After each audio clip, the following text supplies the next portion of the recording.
set, but Alberta ain't ready to kneel just yet.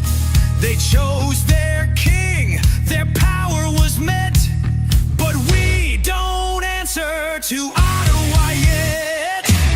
No crown gave us what we've earned, just dirt and fire and lessons learned. Now the ground it shakes, the steel it groans, and Alberta walks alone. We ride sovereign steel through fire, through frost. We ain't the last, we're the line they lost. Alberta stands, never on its knees. A nation born in the forge of the free.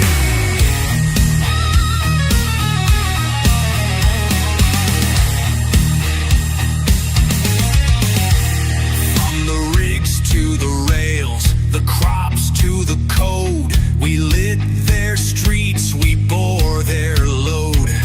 They laughed at pride, they mocked the West, but freedom don't die, it just waits for the test. The cowboys ride, the farmers rise, 5 million strong under open skies. No leash, no lie, no foreign throne. This land is steel and it stands alone. We ride sovereign steel through fire, through frost.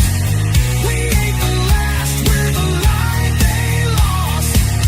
Alberta stands, never on its knees.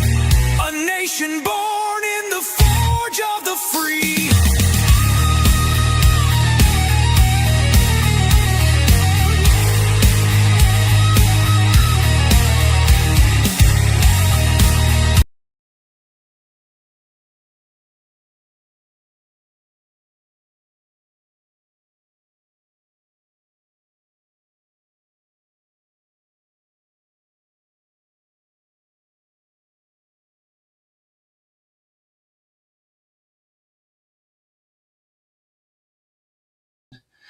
Welcome, welcome. It's 7-Eleven Daily Summary with Bruce Scholl, and I'm excited to be here. Thank you so much for participating.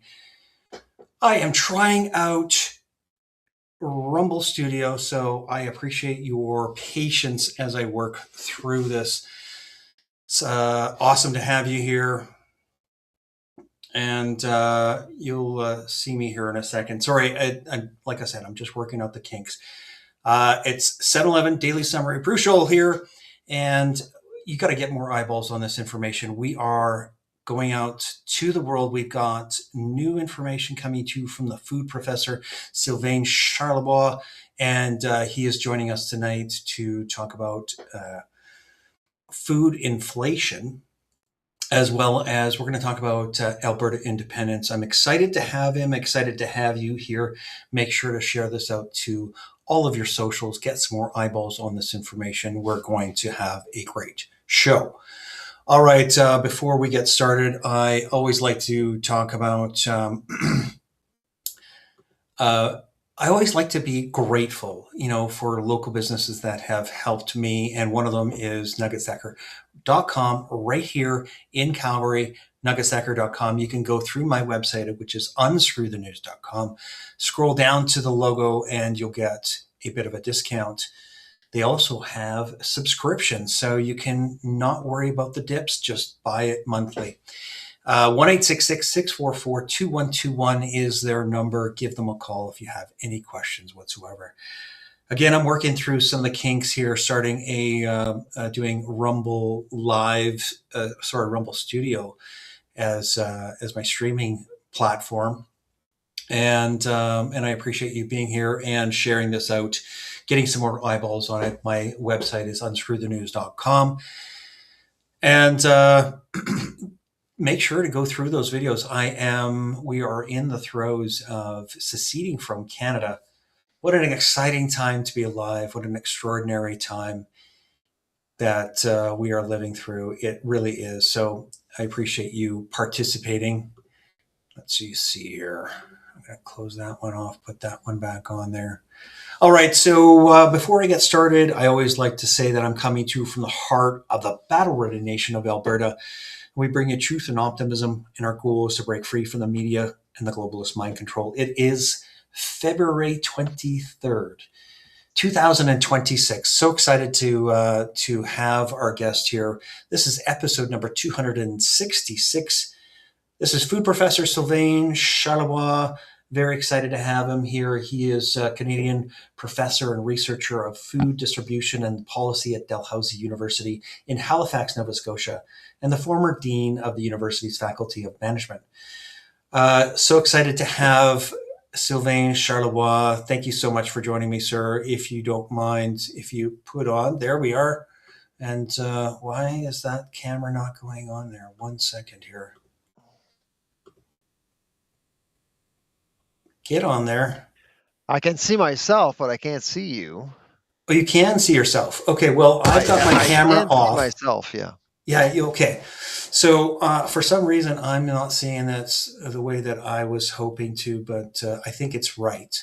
So I appreciate you being here. Thank you so much for participating. It's a pleasure to have you. And, no problem. Yeah.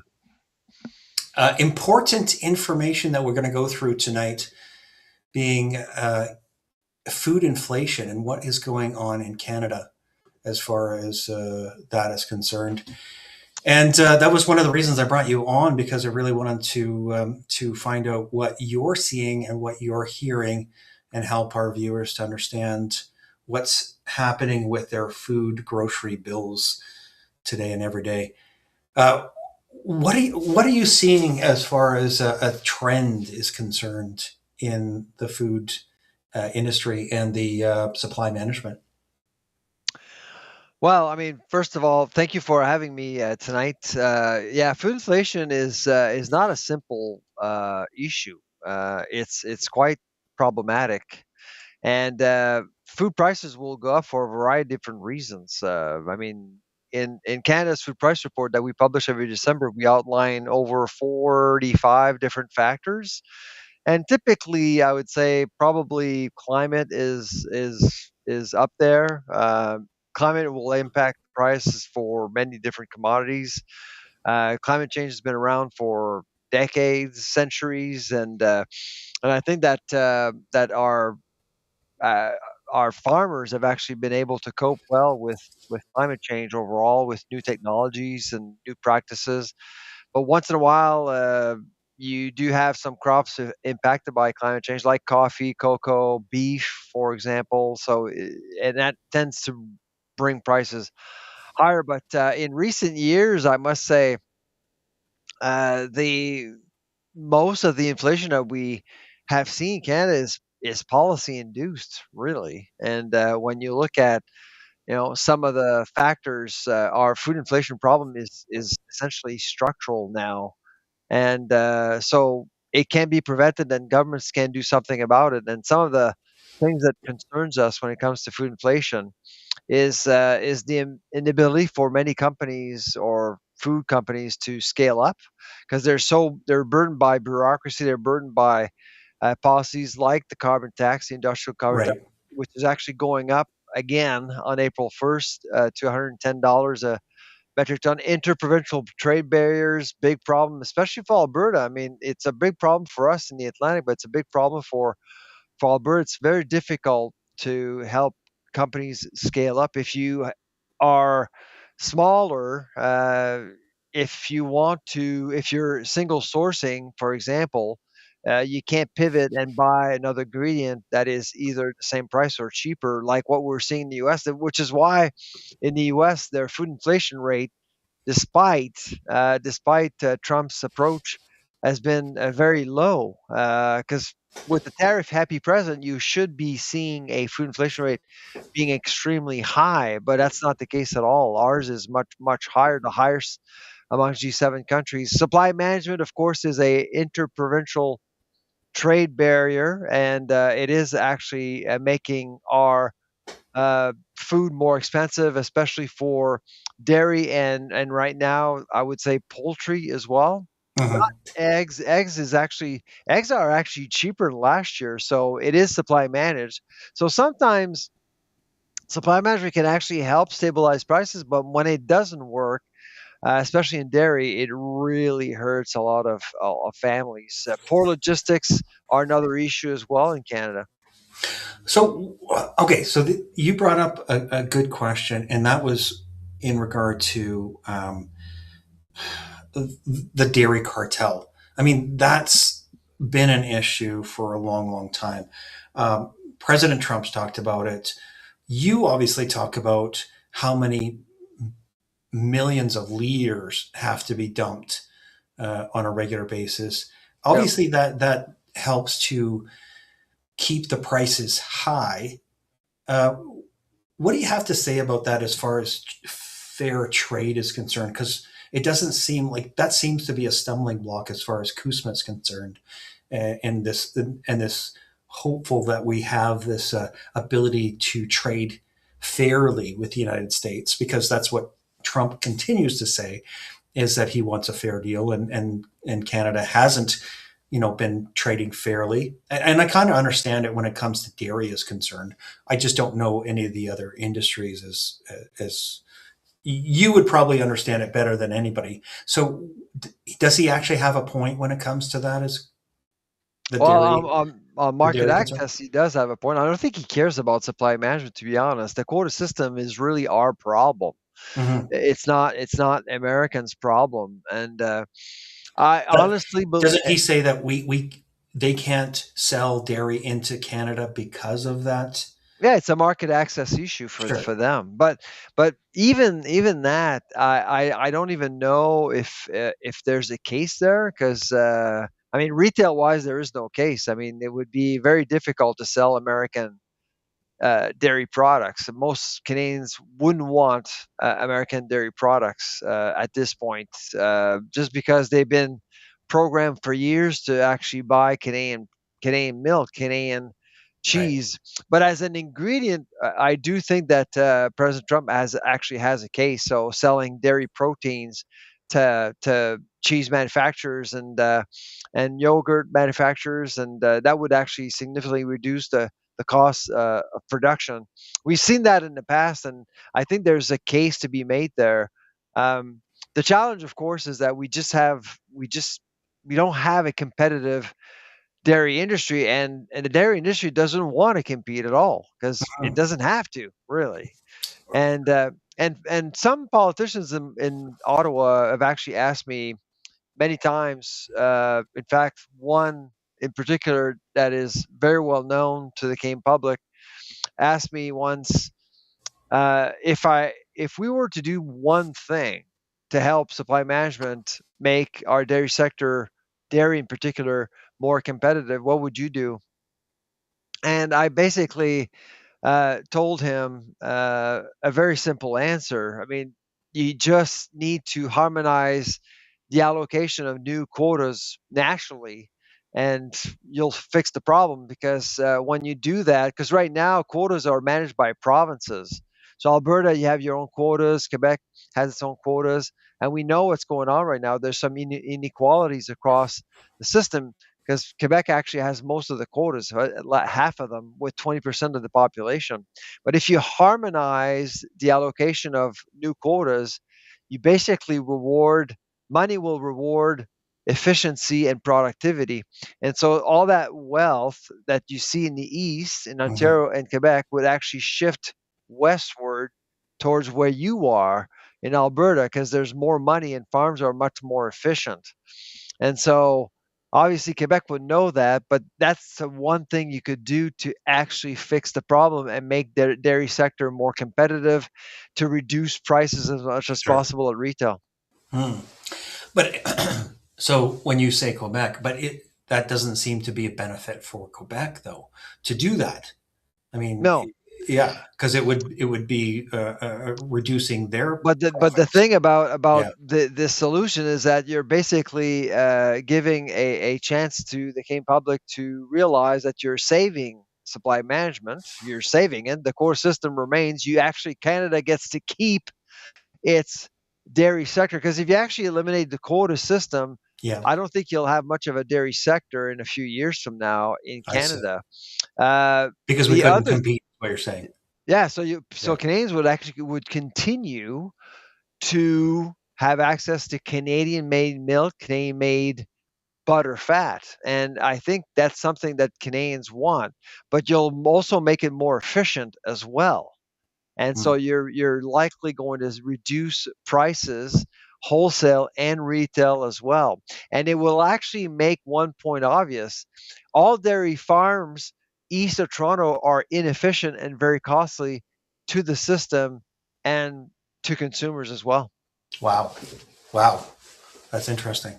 So, okay, so you brought up a point that I want to get back to, and that is in regard to our governments and their legislation in regard to food. And you and I talked before we hit record in regard to having a voice and having the people be able to make their voices heard, and actually having government listen. And this is actually a few months ago, and I think it was right after you and I talked the last time, was that there was such an outcry, and I believe it was in regard to genetically, was it genetically altered or cloned meats? That's what it was. Yes. You and I talked about cloned meats, and there was such an outcry after that that there was actually a governmental response. I don't think it was. I don't think it went far enough. But the point that you and I were talking about that I want to make sure that we bring forward was that we actually did have a voice, and people actually did get concerned, and so they made their voices heard in Ottawa. And Ottawa, what was the outcome from that? Just if you don't mind to tell the audience. Well, in terms of the clone meat issue last fall, is that I have friends in the food industry, and I did get a phone call telling me that Health Canada is about to approve the commercialization of offspring of clone animals to be sold without any labels. And I felt this is not this is not good policy, because if you're a cattle producer and you sell the natural virtues of the meat itself, and all of a sudden people actually realize that there's some clone meat out there mixed in with other types of meat, it basically pushes it may push Canadians to just walk away from the whole category, and Mm, that's not desirable. And so I've always believed that labeling is very important, because you're basically giving a chance to consumers to befriend the technology. From a food safety perspective, there's nothing wrong with cloning. There's nothing right, wrong with gene right. editing as well. It's the labeling part. So we basically outed Health Canada because they didn't want to make an announcement. So we basically made the announcement for them, and 2 weeks later they decide to my understanding is that the minister of health received thousands of letters as a result of the backlash, and they decided to pause the approval altogether.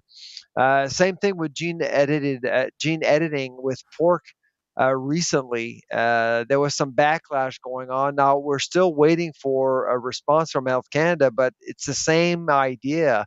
At the end of the day, if you're not allowing consumers to befriend any technology up the food chain, even though it is very safe, it's you're not recognizing the power of the consumer. The CRISPR technology that allows for pork to be gene edited is actually incredibly encouraging. You can actually make pork resistant to viruses.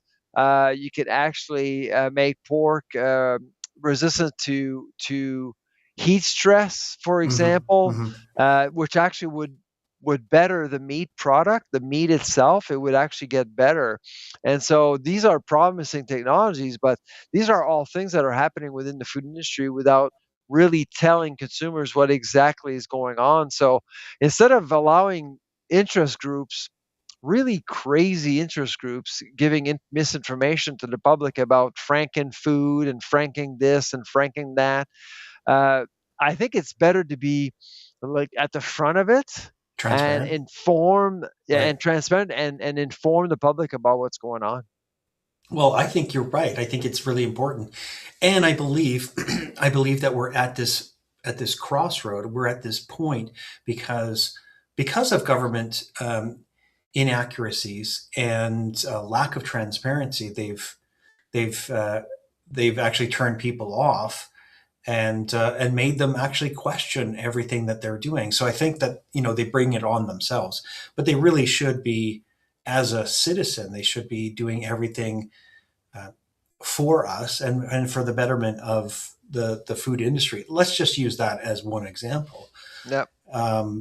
But I think that people want to be informed. They want to have the information. And uh, to be honest, it was during COVID. Everybody started researching and everybody started questioning things. Right.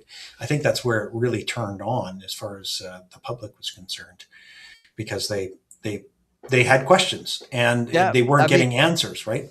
our COVID really changed our relationship with science, and that's why a lot of there's a lot of doubt out there, Hmm. and that's why I think we just need to make sure that people understand, and let people decide. If you empower people with information and you empower them with the ability to make their own decisions for themselves, which was not the case with COVID, by the way. Hmm.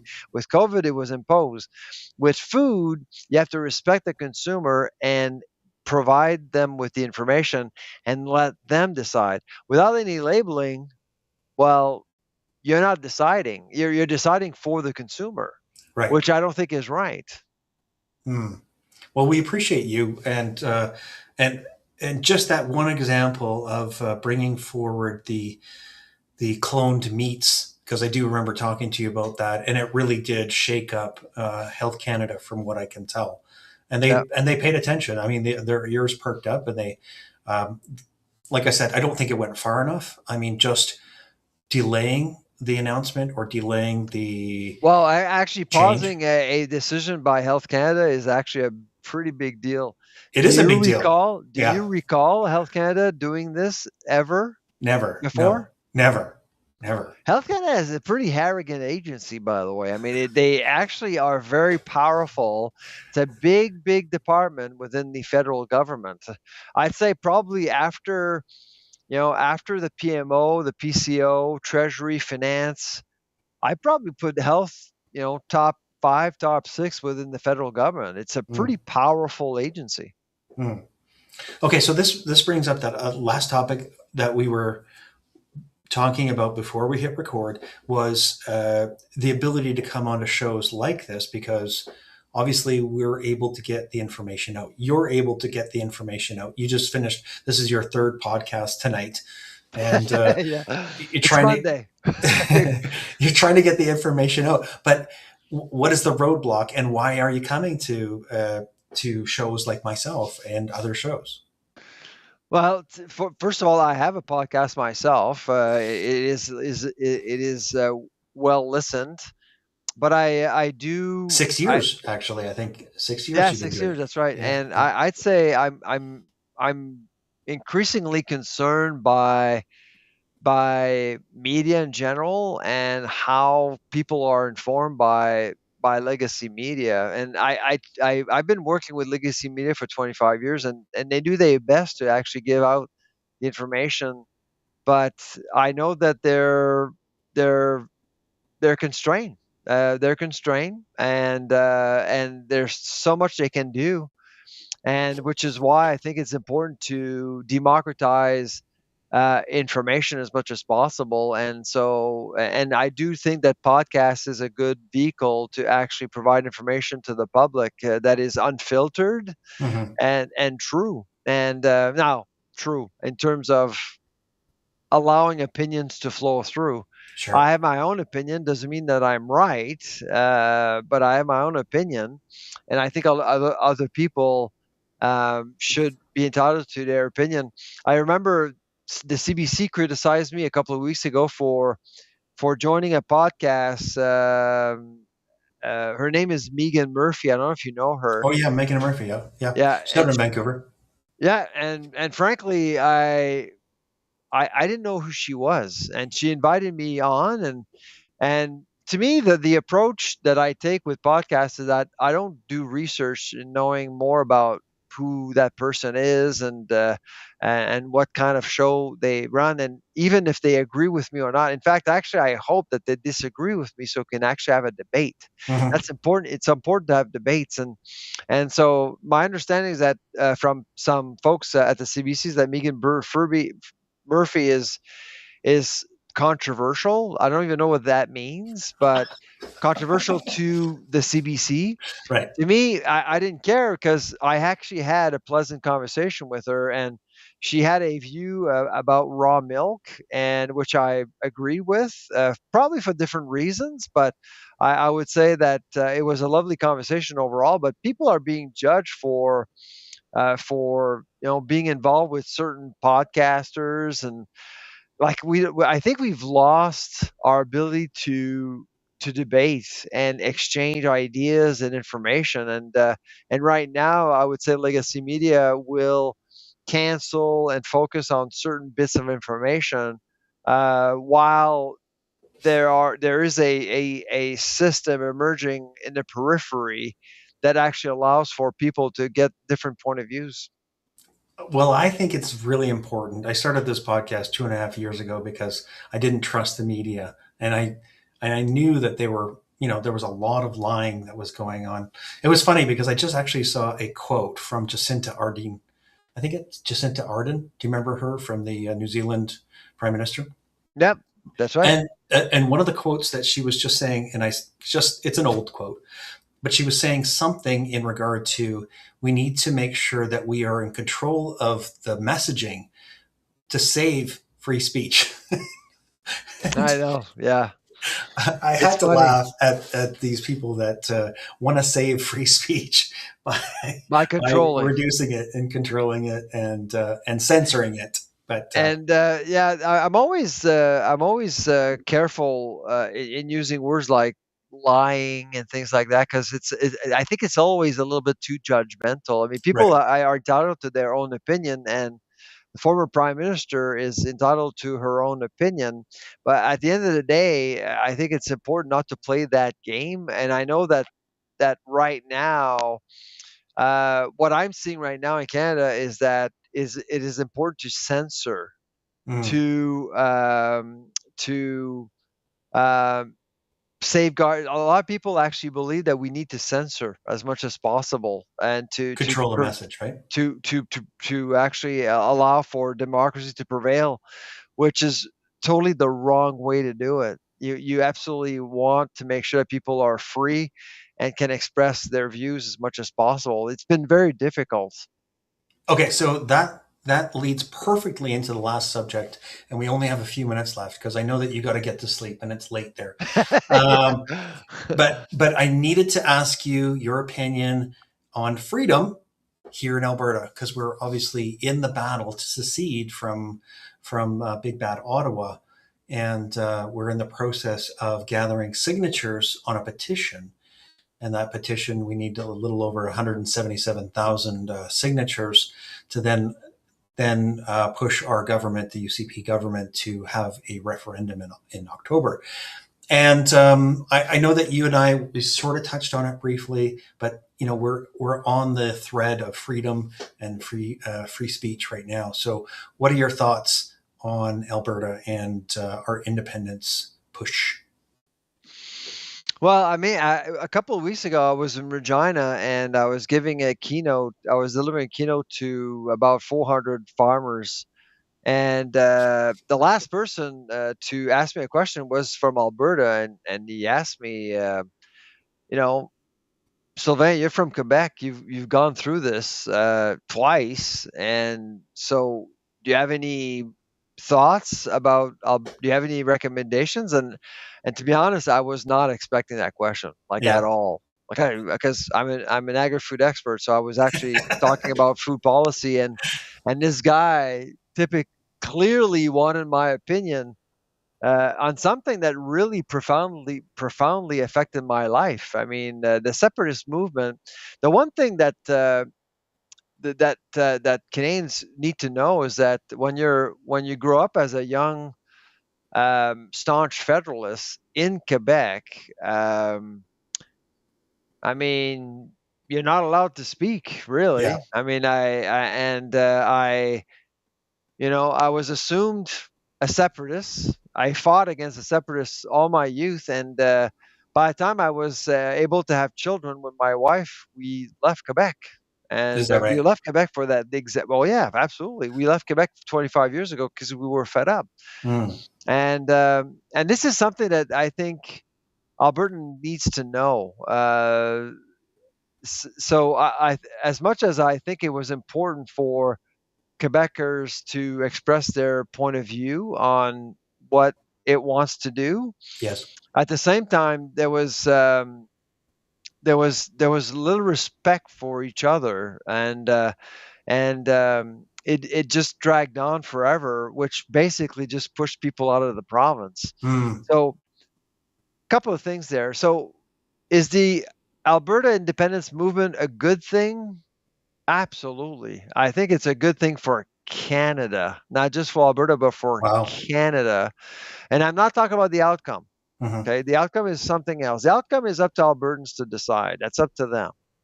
But the debate about the role of Alberta is incredibly important, not just for Albertans, but for Canada. Now, I strongly believe that Canada is much stronger with Alberta than without. There's no Yes. doubt in my mind. But of course, Alberta has every right to decide what it wants to do. But here's my advice to Albertans. Okay, if you go ahead with a referendum, go ahead. But once it's settled, once you make a decision, live with it. Hmm. Don't let it drag on forever like Quebec, because Quebec basically saw so many people leave, so much wealth leaving. If you remember, back in 1976, when Montreal hosted the Olympics and hosted the World Exhibition, it was the metropolis of Canada. It was the Right. richest city in Canada, and now Montreal struggles. And I mean, Toronto should have a golden statue of René Lévesque on Yonge Mm. Street Yeah. because of all the wealth that left the province. And Alberta doesn't deserve that. Alberta needs to prosper, Mm. needs to do very well, either as an independent country or as a province part of our confederation. Mm. Amen to that. I can't agree more, but I do appreciate the sentiment of having the vote, having the referendum, and then moving forward with whatever we decide on it. So that is a blessing, I believe, that your position and Well, it really was funny wise because in words. Yeah. Regina, I mean, I felt like a lot of people just felt that Alberta shouldn't be voicing its opinion on secession, and I said, no, every province has the right to do that. Now, it's Alberta's turn. Maybe next time it'll be Saskatchewan, or who knows. I mean, it's Ottawa's job is to unify the country. It has not done that in many, many years. Why are we surprised? Mm. I'm not surprised. Neither am I. Neither is Alberta, as far as I can tell. So if you care about Alberta, well, make darn sure you want to keep it. Make Yeah. darn sure you actually care about it. So you think that all the insults are not helping? Is that what you're saying? Insults? Yeah, the insults that are being hurled at independent Alberta thinkers. There's a lot of insults. I think it's un- Traitors. I think Yeah. it's unfair because I mean, just one case that I shared before we went on air here. I mean, you saw Albertans go to Washington, go to the United States to talk about independence, Hmm. and they were severely criticized for it. While in the 1990s, Jacques Parizeau, who was the premier of Quebec, actually had a deal with France. Should the yes vote win, France would automatically recognize Quebec as an independent nation. So what's the difference here? Quebec versus Alberta? Come on. Hmm. I mean, seriously. So Alberta, if Alberta wants to talk to other countries around the world, I think it's perfectly fine. I think a lot of people are concerned because Alberta actually has a case to secede, has a business case to secede. Quebec doesn't have a Mhm. business case to secede. It has a cultural case, the language, the arts, you know. Yeah. But the reality is that 60% of all social programs funded in Canada are based out of Quebec, with only 20% of the population. That is Wow. not sustainable. Certainly not. That's not Alberta's problem. Yeah. Wow. Thank you so much. I know that it's past your bedtime, so we've got to let you go. I appreciate you being here. I'm just going to say goodbye to the audience. Thank you so much for being here, Sylvain. Take care. Bye bye. It is fantastic to have you. God bless. If you have to drop off, go right ahead. But love to catch up with you for 30 seconds after. Anyway, thank you very much for being here. It is such a pleasure to have the Food Professor on. You can find him at the Food Professor podcast, and it's on YouTube and all the other platforms. From what I can tell, I appreciate your time, sir. It is a supreme honor to have you and to be able to share this information. I will have to have you back on because I think we have something that we can debate for sure. All right. Thank you very much for participating in 7-Eleven Daily Summary with Bruce Scholl. This has been my first podcast on Rumble and the Rumble studio, so I appreciate you participating and going through my little hiccups. And let's stay sane together. Keep your head on a swivel. This is Bruce, and I'm out of here.